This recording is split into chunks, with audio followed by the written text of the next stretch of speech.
सो plant pathology की fungi disease हम पढ़ रहे थे, जिसका आज हम करेंगे पार्ट 2। ठीक है, क्योंकि बहुत सारे डिजीज हैं, तो जो अब डिजीज हम पढ़ने वाले हैं वो उसके आगे की डिजीज है। चलिए देखते हैं। पहली है powdery mildew of apple. So powdery mildew disease सबने बहुत सुना होगा, क्या होती है ये वो देखते हैं। और सबसे इम्पोर्टेंट बात कि ये जो डिजीज है, ये क्वेश्चन पूछा जाता है कि कौन कॉज करता है। ठीक है, सो ये पाउडरी मिल्डियो डिजीज जो है ये एक फंगई की वजह से होती है, और उस फंगई का नाम है पोडोस्फेरा ल्यूकोट्राइका। पोडोस्फेरा ल्यूकोट्राइका ये सबसे कॉमन डिजीज होती है एप्पल की, पूरे वर्ल्ड वाइड में, यानी कि पूरे हर नेशन में, हर जगह पे होती है। ओके, तो सबसे पहले इसका कॉजल ऑर्गेनिज्म है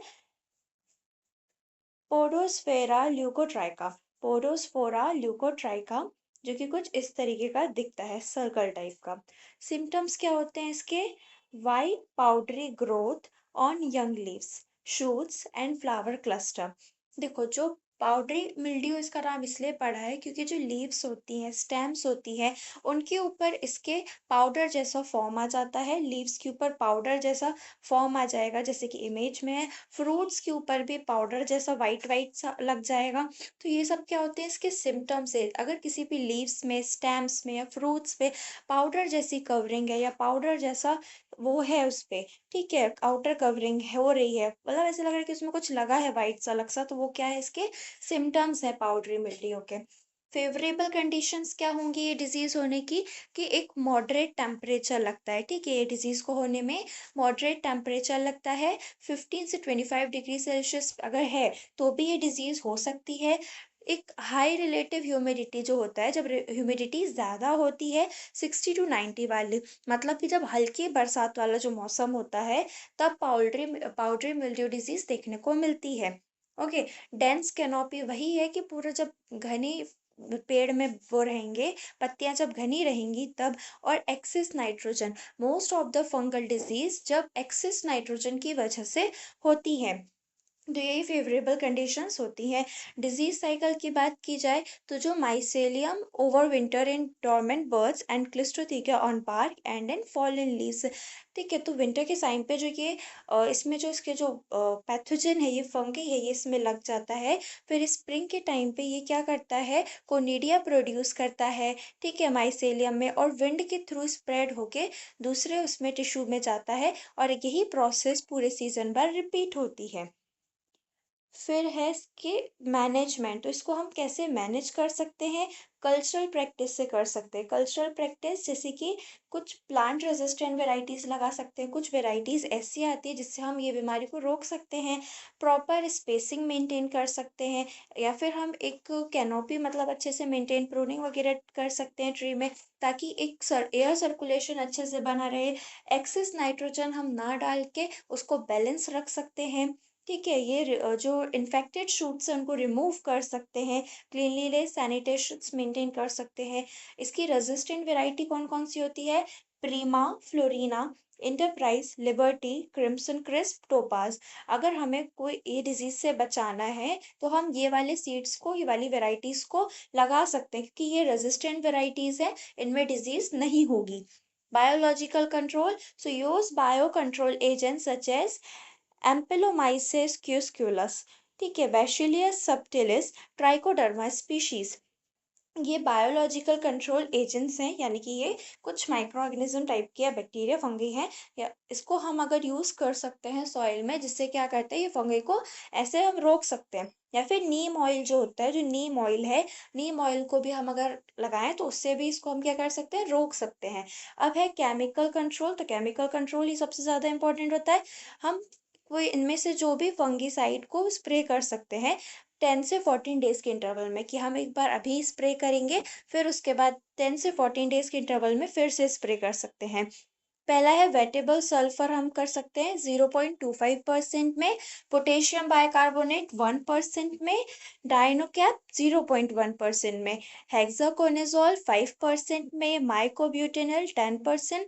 सो ये हम इतने फंगिसाइड्स इस डिजीज के लिए यूज कर सकते हैं। ओके, फिर है powdery mildew of cereals. Apple में पाउडरी मिल्ड्यू तो होता है, ठीक है। एप्पल के अलावा और किस किस में पाउडरी मिल्ड्यू हमें देखने को मिलता है? सीरियल्स में। सीरियल्स वगैरह में भी हमें कि पाउडरी मिल्ड्यू जैसी डिजीज देखने को मिलती है। पाउडरी मिल्ड्यू जैसी डिजीज यानी कि जो लीव्स है, स्टेम्स है, उसकी जो ग्रेन्स है, उनके ऊपर भी व्हाइट पाउडर जैसा फॉर्मेशन हो जाता है। तो ये सीरियल्स में होगा तो पाउडरी मिल्ड्यू ऑफ सीरियल्स बोलेंगे। इसका कॉजल ऑर्गेनिजम्स होता है प्लूमेरिया ग्रामिनिस। प्लूमेरिया ग्रामिनिस। ओके। फिर इसके सिम्टम्स क्या होते हैं कि वाइट पाउडरी ग्रोथ हो जाती है लीव्स में और इसके स्टेम में और इसके ग्रेन वगैरह में, ग्लम्स में। तो ये इसके सिम्टम्स हैं। फेवरेबल कंडीशन क्या होती है कि एक मॉडरेट टेम्परेचर में भी ये लग जाता है। High relative humidity, excess nitrogen, dense crop canopy, जो कि लास्ट वाले में थे। तो सारे पाउडरी मिल्ड्यू के सिम्टम्स सेम रहते हैं। मैनेजमेंट के लिए भी हम वही सारी चीज़ों को यूज़ करेंगे। तो वीट के लिए हम क्या करते हैं? वीट के लिए भी सब वही चीज़ें हैं, वही कल्चरल प्रैक्टिस है, वही बायोलॉजिकल कंट्रोल और वही फंगिसाइड का हम यूज़ करेंगे। फिर है पाउडरी मिल्ड्यू ऑफ पी। तो ये जो पाउडरी मिल्ड्यू ऑफ पी है, मतलब जो पी है, पिसम सटाइवम, ठीक है, जो पी है उसमें भी पाउडरी मिल्ड्यू डिजीज लगती है, ठीक है। सो इसका कॉजल ऑर्गेनिज्म क्या होता है? इर्सिफी पिसी। इर्सिफी पिसी मतलब अफेक्ट करने वाले जो फंगई हैं वो अलग अलग हैं, ठीक है। सब प्लांट में अफेक्ट करने वाले अलग अलग हैं, लेकिन सबके सिम्टम्स सेम है कि लीव्स में और पी के पॉड में, स्टेम में, इन सब चीजों में क्या होगा कि वाइट कवरिंग हो जाएगी, एक वाइट अलग से पाउडर जैसा फॉर्मेशन हो जाएगा। लेकिन सबको कॉज करने वाले जो फंगई है, पैथोजन है, वो अलग अलग है। सबकी फेवरेबल कंडीशन वही रहेगी और मैनेजमेंट भी वही रहेगा। फिर है wilt of tomato. Wilt of tomato क्या होता है? विल्ट ऑफ टोमेटो देखो, wilt of tomato disease tomato में होती है। कौन सा फंगी करता है? Fusarium oxysporum. This is the most important disease. Wilt of tomato, wilt of tomato होता है फ्यूजेरियम ऑक्सीस्पोरम की वजह से। Wilt of tomato is a serious soil borne disease. जो विल्ट ऑफ टोमेटो है वो एक सॉइल बॉर्न डिजीज है, यानी कि सॉइल में उसके पैथोजन फंगई प्रेजेंट होते हैं और ये टोमेटो को की जो ग्रोथ है वो क्या करते हैं, किसी भी स्टेज में रोक देते हैं या फिर उसको झड़ा देते हैं। ये येलोइंग होता है, विल्टिंग यानी कि टमाटो का झड़ जाना, प्री मैच्योर स्टेट में ही झड़ जाना, जिसकी वजह से क्या होता है कि हैवी यील्ड लॉस होता है। इसका कॉजल ऑर्गेनिज्म है फ्यूजेरियम ऑक्सीस्पोरम। हेल्दी प्लांट में अच्छी लीव्स वगैरह रहेंगी, अच्छी स्टेम्स रहेंगी, और विल्टेड प्लांट में मुरझाई हुई पत्तियां, मुरझाई हुई स्टेम रहेगा।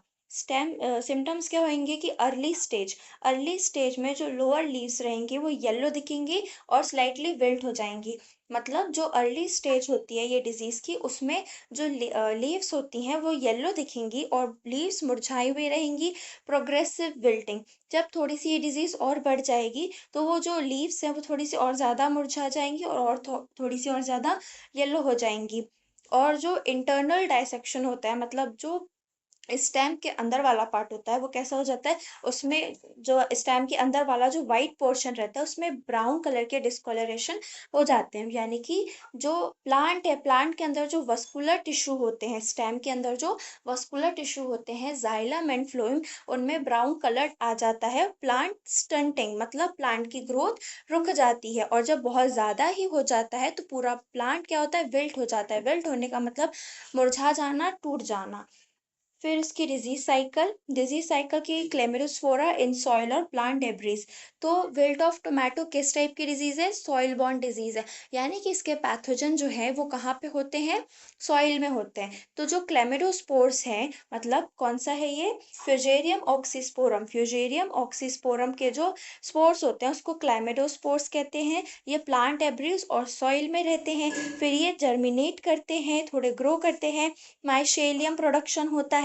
फिर ये क्या करते हैं, रूट्स में अपना फंगस इन्वेट करते हैं। फिर जाइलम, रूट्स में क्या होता है, रूट्स जैसे कि रूट वाटर वगैरह एब्जॉर्ब करती है, वैसे ये फंगस भी जाता है। और जाइलम और फ्लोएम में, जाइलम क्या करता है कि जो उसके रूट्स होती है, रूट्स वाटर एब्जॉर्ब करती है और जाइलम से कनेक्ट होती है, ठीक है। तो क्या होता है कि ये फंगस भी क्या करता है, फ्यूजेरियम ऑक्सीस्पोरम में रूट्स के थ्रू प्लांट के अंदर एंटर कर जाता है और जाइलम में चला जाता है। इसलिए जो जाइलम और फ्लोएम है वो ब्राउन कलर का डिस्कलरेशन हो जाता है, जो कि सिम्टम्स में देखने को मिलता है। और फिर ये wilting, yellowing and stunting of plant करता है, यानी कि प्लांट को मुरझा जा देता है, येलो कर देता है और उसकी ग्रोथ को रोक देता है। फेवरेबल कंडीशन तो 20 से 30 डिग्री सेल्सियस काफ़ी होता है, यानी कि एक नॉर्मल एवरेज टेम्परेचर काफ़ी होता है डिजीज कॉज करने के लिए। मॉडरेट से हाई सॉइल मॉइस्चर भी ओके होता है। और सॉइल टाइप कैसे होती है, ये सॉइल बॉर्न डिजीजेस है। तो जब जो सॉइल है वो वेल ड्रेन्ड रहती है, ठीक है, और पुअर वेल ड्रेन्ड रहती है या पुअरली ड्रेन्ड रहती है, तो ये क्या होते हैं, ये मोस्ट ऑफ द डिजीजेस तब हमें देखने को मिलती हैं जब ज़्यादा ही पुअरली ड्रेन रहेंगी या फिर हाईली ड्रेन रहेंगी।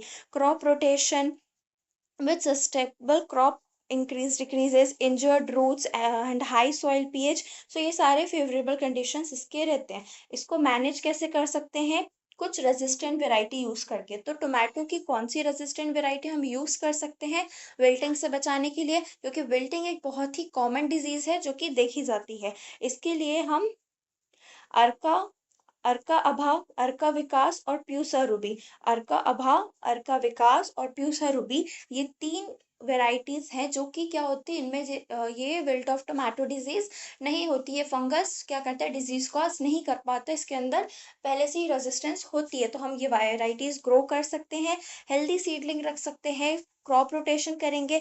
हर 2 से 3 साल में अगर हम क्रॉप रोटेशन करेंगे तो सही रहेगा। सॉइल सोलराइजेशन हम कर सकते हैं, यानी कि अच्छे से धूप दिखाना, ठीक है, ताकि वो क्या होगा कि सॉइल में जो भी फंगस रहेंगे वो किल हो जाएंगे। ऑर्गेनिक अमेंडमेंट, केमिकल कंट्रोल तो यानी कि फंगीसाइड, तो हम इसके लिए कौन सा फंगीसाइड स्प्रे कर सकते हैं, इसमें स्प्रे नहीं होगा, ये स्प्रे नहीं होगा, इसमें ड्रेंच ऑफ सॉइल, क्योंकि ये सॉइल बॉर्न डिजीज है, तो हम सॉइल में इसमें फंगीसाइड मिलाएंगे, ड्रेंच करेंगे, स्प्रे नहीं करेंगे। सॉइल में हम क्या मिलाएंगे, कार्बेंडेजिम मिला सकते हैं 0.1%, टेब्यूकोनाजोल मिला सकते हैं 0.1%, और सैनिटेशन अच्छे से बनाए रखेंगे प्लांट डेब्रिस का। फिर है Apple scab disease. Apple scab disease fungi की वजह से होता है। कौन सी फंगई, वेंट्यूरिया इनेक्युलिस, वेंट्यूरिया इनेक्युलिस जो एक फंगस है उसकी वजह से एप्पल स्कैब डिजीज होता है। ये कुछ इस टाइप का होता है, ये कोनेडिया प्रोड्यूस करता है। ओके, और इसका सर्वाइवल क्या होता है कि ये fungus over winter in fallen infected leaves on the ground, in spring ascospores release and cause primary infection. So ये वेंट्यूरिया इनैक्युलिस जो है, जो कि एप्पल स्कैब डिजीज कॉज करता है, ये क्या करता है कि ओवर विंटर, विंटर में डिजीज कॉज नहीं करता है, ये विंटर में लीव्स वगैरह में रहता है, लेकिन जब स्प्रिंग सीजन आता है, विंटर के जस्ट बाद वाला जो सीजन आता है मार्च वाला, तब ये डिजीज होती है, ठीक है। एप्पल स्केप डिजीज में जो डिजीज कॉज करने वाला जो फंगस है वेंट्यूरिया इनैक्युलस, ये ओवर विंटर रहता है, लेकिन विंटर में डिजीज कॉज नहीं करता है, ये डिजीज कॉज करता है विंटर के बाद वाले सीजन में, मार्च में, स्प्रिंग सीजन में। सिम्टम्स क्या होते हैं कि olive green to brown velvety scabby lesions on leaves. Lesions का मतलब होता है कि जो ब्राउन धब्बे पड़ जाना वो, ठीक है। तो जो लीव्स होते हैं उसमें ऑलिव ग्रीन से लेके ब्राउन जब धब्बे पड़ जाते हैं, छोटे छोटे से जब धब्बे पड़ जाते हैं, ठीक है, वो ऐसा इसका सिम्टम है। जो वही छोटे छोटे धब्बे जो रहते हैं सर्कल, उसमें फ्रूट में भी पड़ जाते हैं, लीव्स में भी पड़ जाते हैं, तो ये एप्पल स्कैब डिजीज का सिम्टम होते हैं कि थोड़ी थोड़ी दूर में काले धब्बे पड़ जाते हैं, लाइसेंस पड़ जाते हैं ब्राउन और ओलिव कलर के। इसके फेवरेबल कंडीशन क्या होगी, cool and wet weather, cool and wet weather, prolong leave wetness, frequent rains during spring and early summer, यानी कि स्प्रिंग सीजन में रेनिंग होना और अर्ली समर में रेनिंग होना। तो जब ऐसा होता है तो हमको इस डिजीज के लिए थोड़े प्रिवेंशन वगैरह बना के रखना चाहिए। डेंस कैनोपी होता है, तो सबसे इंपॉर्टेंट है कि प्रूनिंग वगैरह अच्छे से होनी चाहिए, वरना बहुत सारी डिजीजेस हो सकती हैं। Prevent presence of infected fallen leaves from previous season, previous season के जो इन्फेक्टेड, अगर पुराने सीजन में कुछ ऐसी प्लांट्स में डिजीज हो गई थी तो हमें प्रॉपर सैनिटेशन, प्रॉपर क्लीनिंग करना चाहिए। ओके, सो ये है Apple scab, Apple scab disease. Okay, फिर है head smut of sorghum, head smut of sorghum. तो हेड स्मट ऑफ सॉर्गम क्या होता है, head smut of sorghum and मेज, यानी कि जो सॉर्गम और मेज होते हैं, सॉर्गम और मेज होते हैं, उनमें ये डिजीज होती है। ओके, क्या होता है, पहले हेड स्मट ऑफ सॉर्गम देखेंगे। तो हेड स्मट ऑफ सॉर्गम में कॉजल ऑर्गेनिज्म क्या है? कॉजल ऑर्गेनिज्म है स्पेसिलोथीका रिलिएना। स्फेलोसीथीका रिलिएना, इस नाम का जो फंगई है ये सॉर्गम में और मेज में हेड स्मट डिजीज कॉज करता है।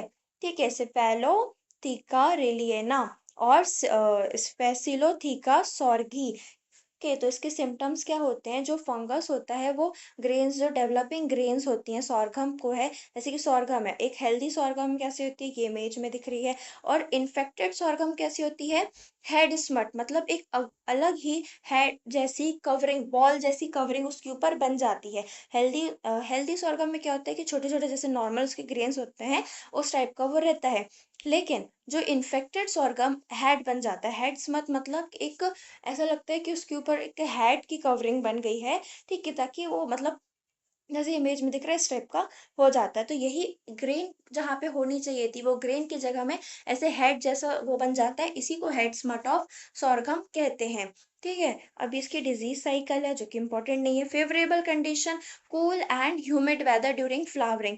फ्लावरिंग के टाइम पे जब कूल और ह्यूमिड वेदर होता है तब इस टाइप की डिजीजेस होती हैं। तो इसको हम मैनेजमेंट कैसे कर सकते हैं? हम सर्टिफाइड डिजीज फ्री सीड को कर सकते हैं, रेजिस्टेंट वेराइटी ग्रो कर सकते हैं, सिस्टमेटिक फंगीसाइड्स, हम फंगीसाइड्स का भी यूज कर सकते हैं। कौन कौन से? कार्बोक्सिन और थिरेम का यूज हम कर सकते हैं, क्रॉप रोटेशन कर सकते हैं, फील्ड सैनिटेशन कर सकते हैं। ये किस टाइप की होती है? सीड बॉर्न डिजीज होती है।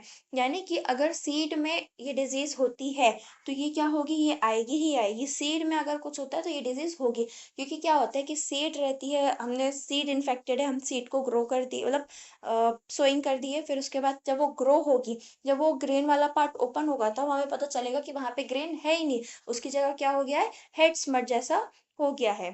तो ये सीड बॉर्न होती है। फिर है हेड स्मट ऑफ मेज। तो हेड स्मट ऑफ मेज क्या होता है? ये इसमें क्या होता है कि एक हेल्दी मेज प्लांट में टेसल्स होते हैं, ईयर्स होते हैं, जैसे ये इमेज में है। लेकिन जब ये इन्फेक्टेड हो जाता है तो इसमें भी बड़े बड़े गोले सर्कल टाइप के बन जाते हैं। ठीक है, ऐसे क्लोजअप टाइप के स्मट बॉल, एक बॉल टाइप का, व्हाइट बॉल टाइप का बन जाता है ग्रेन्स की जगह पे। ओके, तो इसी को हेड स्मट बोला जाता है। तो इसकी फेवरेबल कंडीशन भी यही है कि कूल और humid weather during flowering season. Flowering season के टाइम पे जो कूल और ह्यूमिड वेदर होता है तब, और इन्फेक्टेड सीड, क्योंकि ये भी क्या है? ये भी एक सीड बॉर्न डिजीज है।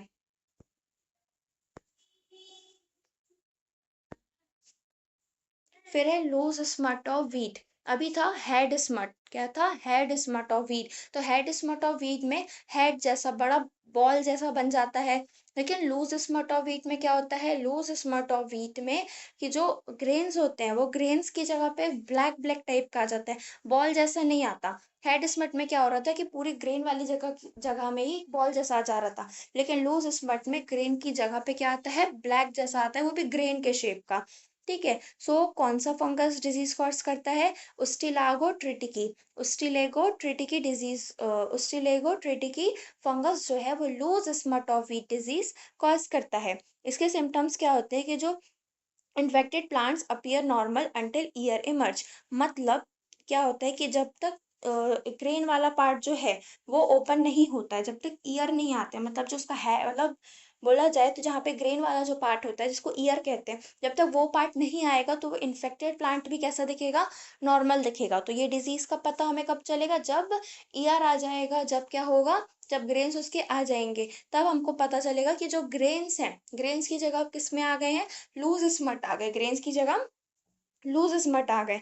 तो ये इसका सिम्टम्स है। ये हेल्दी जो होता है, हेल्दी ईयर ऐसा दिखता है, और इन्फेक्टेड ईयर में क्या होता है? ब्लैक पाउडर जैसे स्पोर आ जाते हैं ग्रेन्स की जगह पे। ग्रेन्स की जगह पे क्या होता है? ब्लैक पाउडर जैसे स्पोर्स आ जाते हैं।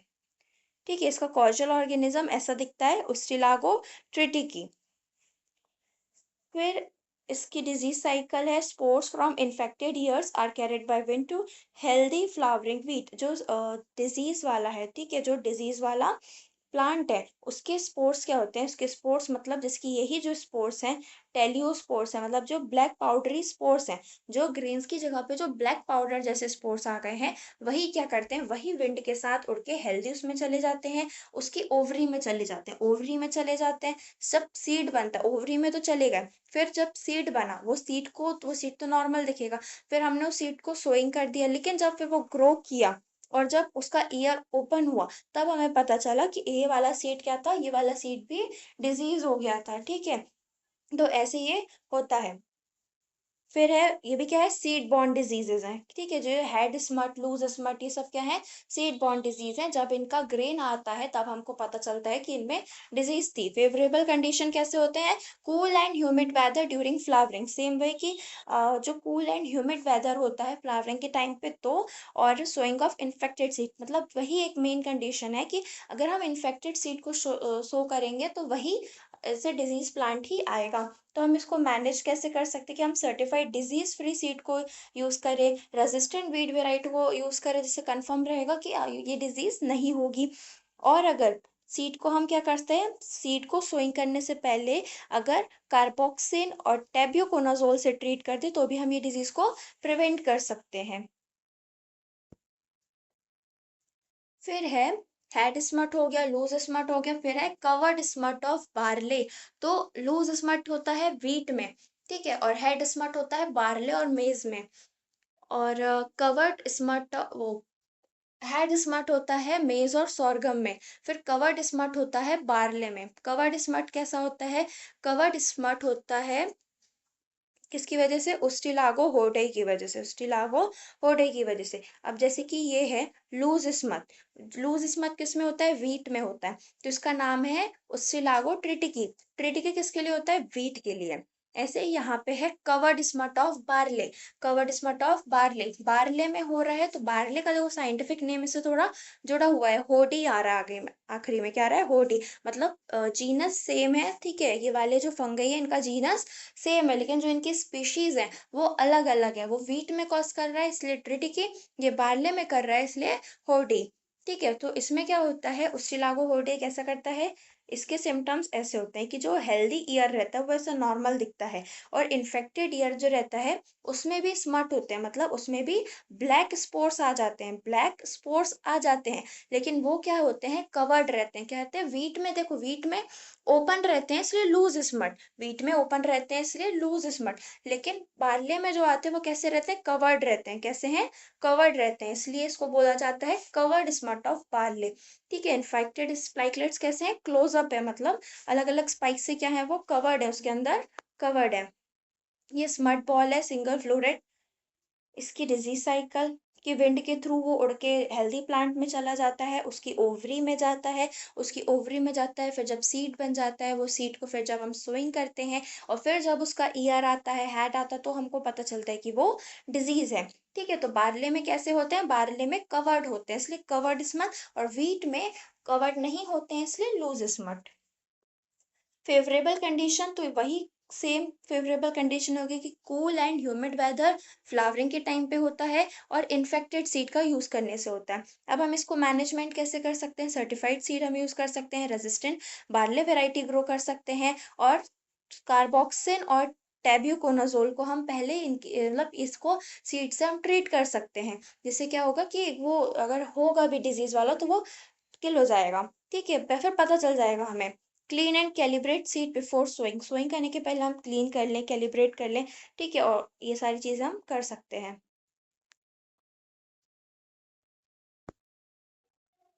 फिर है लॉन्ग स्मथ ऑफ सोरघम। अब सोरघम में क्या होता है, हेड स्मट भी होता है सोरघम में और लॉन्ग स्मट भी होता है। लॉन्ग स्मट कौन से फंगई की वजह से होता है, टॉलिपोस्पोरियम एरेनबर्जी, टॉलिपोसोस टॉलिपोस्पोरियम एरेनबर्जी की वजह से होता है। अब इसमें कैसा होता है कि जो हेल्दी प्लांट है सोरगम का वो नॉर्मल दिखता है, लेकिन इसमें देखो सोरगम में कई बार हेड बन जाता है तो वो हेड स्मथ, और अगर हेड ना बनने की जगह नॉर्मल स्पोर्स टाइप का रहता है तो वो लॉन्ग स्मट, ठीक है, लॉन्ग स्मट। इसकी भी डिजीज साइकिल सेम है, कंडीशन सेम है, मैनेजमेंट भी सेम है, सब सेम है, बस जो डिजीज है वो अलग है और डिजीज कॉज करने वाला पैथोजन अलग है। Downy mildew of sorghum. Downy mildew of sorghum क्या होता है? Downy mildew of sorghum Peronosclerospora sorghi की वजह से होता है सॉरघम में। ठीक है, कौन कॉज करता है? पैरानोस क्लेरोस्पोरा सॉर्गी सॉरघम में होता है।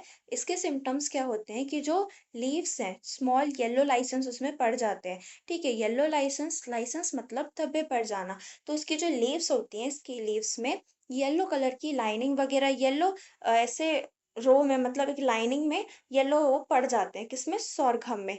ठीक है, और जब ज़्यादा बढ़ जाता है तो जो पूरी लीव्स है उसमें पैरेलल हमको ऐसे डिजीज दिखने लगते हैं। तो यही इसके सिम्टम्स होते हैं। और जो हेल्दी पेनिकल्स हैं, सॉरगम का जो पेनिकल है ये नॉर्मल हेल्दी ऐसा दिखता है, लेकिन अगर डाउनी ग्रोथ होती है पेनिकल में तो वो थोड़े वाइट होते हैं और थोड़े कैसे अजीब से होने लगते हैं, वाइटिश टाइप के होने लगते हैं। और जब ज़्यादा हो जाता है तो उनका कलर कैसा हो जाता है? ब्राउनिश कलर के वो होने लगते हैं, डिसकलर्ड ग्रीन उसमें आने लगते हैं। इसकी फेवरेबल कंडीशन क्या होगी कि रिलेटिव ह्यूमिडिटी, जब रिलेटिव ह्यूमिडिटी होती है 90% से भी ज़्यादा ह्यूमिडिटी होती है तब ये हमें देखने को मिलता है। और कंटिन्यूस लीव वेटनेस रहती है तो मॉडरेट टेम्परेचर में भी, और रेनी और क्लाउडी वेदर में ये होता है।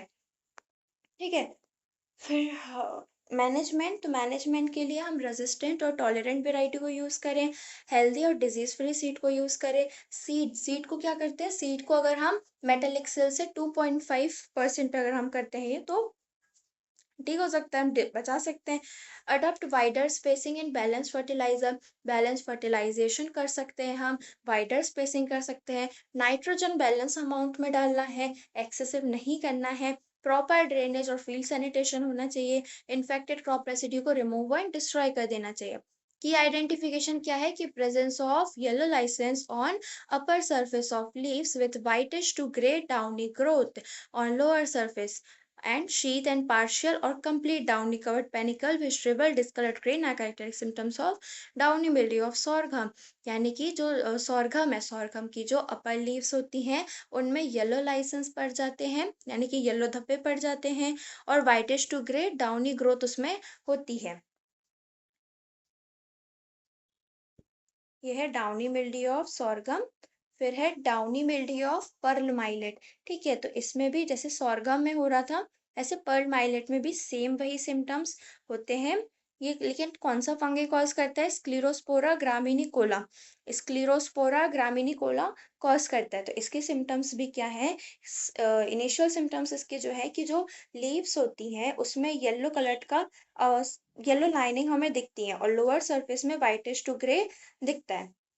ओके, सो इस टाइप के ये हेल्दी पेनिकल्स हैं, और जब ये ज़्यादा बढ़ जाता है तो वो वाइटिश कलर के हो जाते हैं। फेवरेबल कंडीशन की रिलेटिव ह्यूमिडिटी ज़्यादा होती है, prolong leave वेटनेस, moderate temperature, dense crop growth, ये सब। मैनेज हम कैसे कर सकते हैं? रेजिस्टेंट टॉलरेंट वेराइटी को यूज़ कर सकते हैं, और डिजीज फ्री सीड यूज़ कर सकते हैं। मेटालिक सेल से हम सीड को ट्रीट कर सकते हैं, मेटालिक सेल और प्लस मैनकोजिब को यूज़ कर सकते हैं।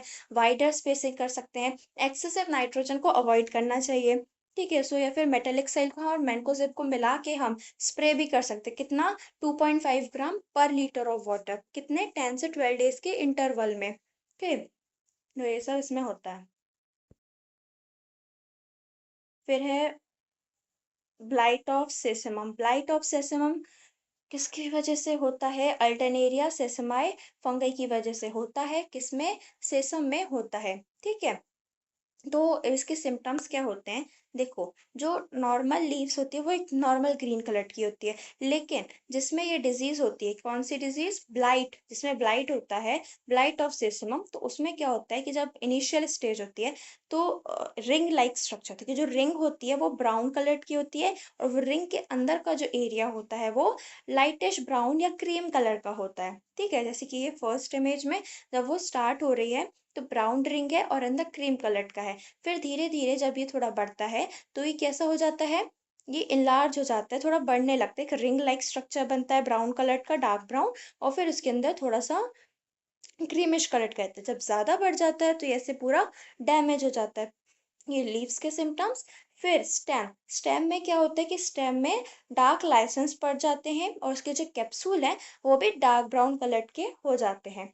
तो इसकी फेवरेबल कंडीशन क्या है कि वार्म एंड ह्यूमिड वेदर, जो ह्यूमिड वेदर नमी वाला मौसम होता है तब, और जब रिलेटिव ह्यूमिडिटी थोड़ी ज्यादा होती, जब ज्यादा उमस होती है तब ये होता है। जब फ्रीक्वेंट रेन्स हो, प्रोलॉन्ग लीव वेटनेस हो, यानी कि जो रेनी सीजन है, रेनी सीजन में ये होता है, ठीक है। और जब रेनी सीजन रहे और डेंस क्रॉप घनी हम पौधों को लगा देते तब ये होता है।